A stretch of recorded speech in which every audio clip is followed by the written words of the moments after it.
22 years. That's how long Jessica and I had been married. More than 2 decades of shared memories, challenges, and what I thought was a rock-solid bond. Sure, like any couple, we had our ups and downs, but nothing that ever seemed insurmountable. We'd built a life together, a rhythm that worked for us. It wasn't a storybook romance every day, but it was real, steady. Or so I thought. Lately, though, something had shifted. It was subtle at first, like the faintest scent of smoke before a fire consumes everything. Jessica started coming home later than usual, always with a vague excuse. Extra hours at the office, helping a new intern, last-minute deadlines. She smelled a perfume I didn't recognize, not the kind I'd ever bought her. When I questioned it, her answers felt rehearsed, her smile brittle. And then there was her phone, always in her hand, her eyes glued to the screen as if it held the secrets of the universe. The moment I entered a room, she'd lock it, her fingers moving faster than my eyes could follow. The woman I had loved for over 2 decades was slipping away, replaced by someone distant, someone I barely recognized. I couldn't shake the feeling that something was wrong. Call it instinct or paranoia. But the signs were too glaring to ignore. Still, nothing could have prepared me for how I'd uncover the truth. The unraveling began at one of those obligatory office parties, the kind no one genuinely enjoys but attends out of a sense of duty. Jessica insisted I come. She practically begged, her enthusiasm oddly out of character. Looking back, her eagerness should have raised alarm bells. But I brushed it off, thinking maybe she wanted to patch up the tension that had been simmering between us. We arrived at the party, and for a while, everything seemed fine. Jessica introduced me to her co-workers, including her boss, Kevin. Kevin was every stereotype of a corporate sleazeball rolled into one. Slick back hair, too much cologne, and an ego that could fill the room. He shook my hand with a grin that felt more like a challenge than a greeting. I disliked him instantly, but Jessica swore he was a great guy to work for. I let it go, figuring he was just another blowhard in a suit. As the evening wore on, something felt off.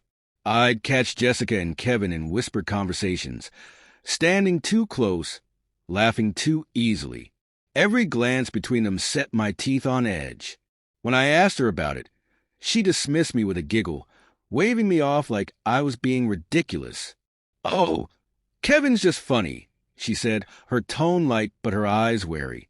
By then, I'd had enough awkward small talk and watered-down cocktails. Needing some air, I stepped outside, weaving my way to the back of the building for a moment of solitude. That's when I saw them. Jessica, my wife, the woman I had trusted with my heart for 22 years. She was pressed up against the wall, her skirt hitched high, her arms wrapped around Kevin like he was the air she needed to breathe. His hands roamed freely, one gripping her thigh, the other in a place that made my stomach turn. For a moment, time froze. My world, everything I thought I knew, shattered in an instant. My chest tightened, and my legs felt rooted to the ground. It was as if my mind was struggling to comprehend the scene before me. Then something inside me snapped. Before I even realized what I was doing, I stormed toward them. Kevin was the first to notice me, his face draining of color as his eyes widened in panic. He barely had time to react before my fist collided with his jaw, the sound of impact reverberating in the still night air. He crumpled to the ground like a puppet whose strings had been cut, his pants still halfway undone.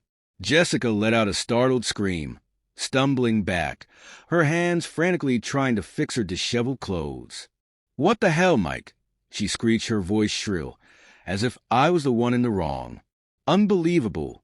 I stood there, fists clenched, heart pounding, trying to process the betrayal. She reached out to me, her face a mask of panic. "It's not what it looks like," she blurted, her voice trembling. Not what it looks like.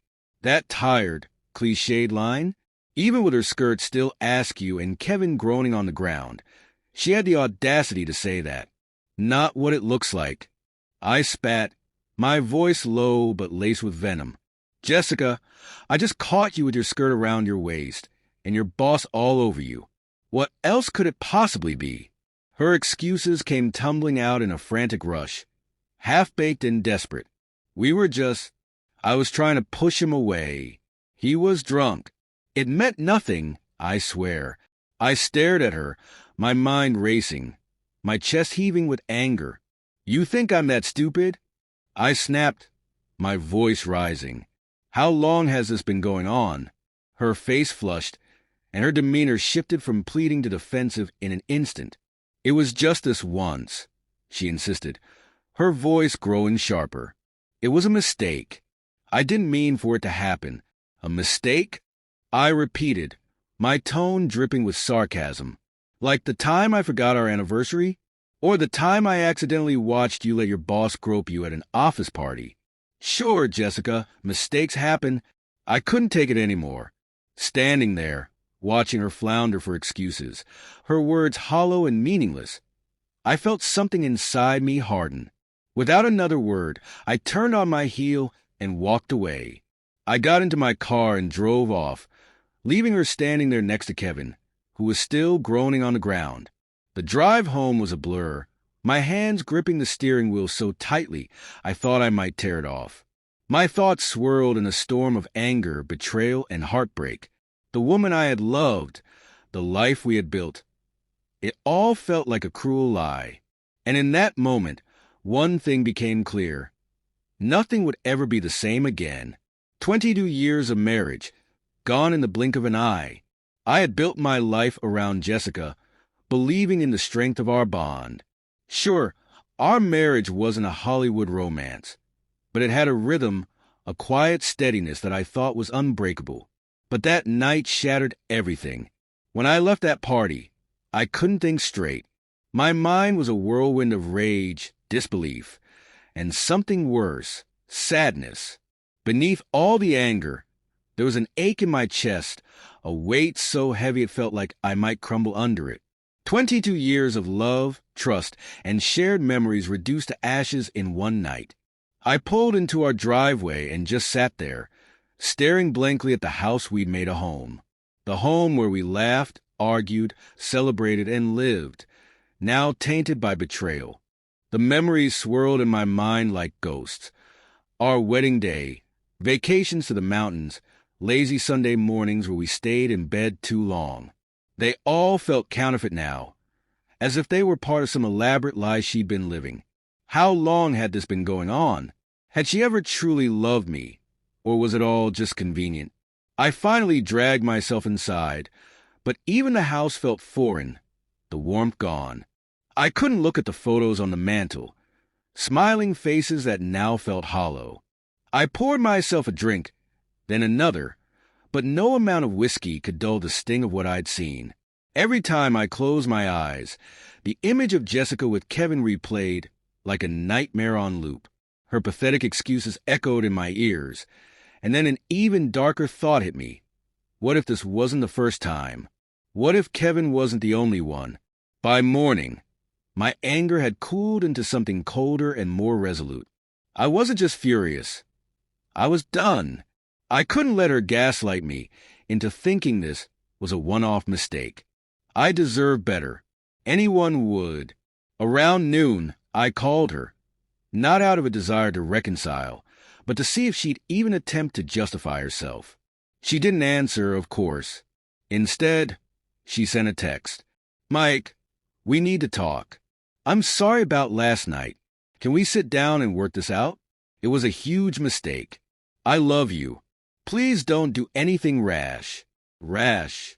The word almost made me laugh, as if I was the one acting impulsively. Love. Was this her version of love? I didn't reply. There was nothing left to say. This wasn't a fight we could patch up with coffee and contrived apologies. I made a call the next morning to a lawyer. Steve, blunt but sympathetic, walked me through the process. This happens more than you think, he said, as if that was supposed to bring me comfort. We discussed the division of assets, and thankfully, with no kids involved, it was a cleaner break. He advised me to stay calm, to give her the chance to leave on her own terms.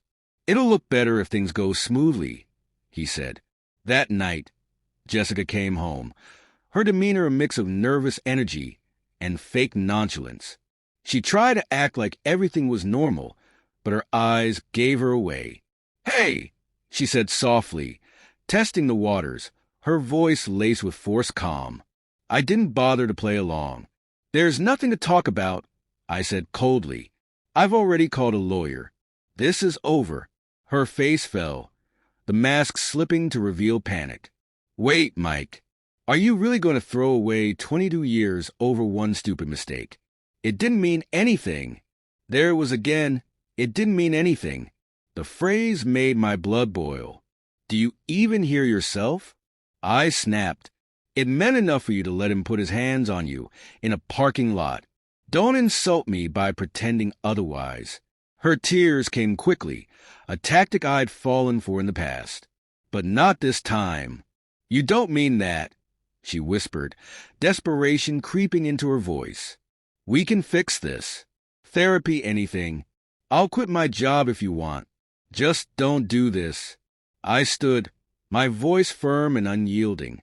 "You should have thought about that before. Pack your things. I want you out by tomorrow." Her face morphed from pleading to fury. "You're really going to kick me out after everything we've been through?" I met her glare with icy resolve. "Yes, Jessica, and you should be grateful I'm giving you the chance to leave with some dignity." I walked upstairs, leaving her stewing in the mess she'd made. The next morning, I awoke to the sound of drawers slamming and muffled sobs. Good. She was packing. I stayed out of her way, unwilling to offer her any comfort.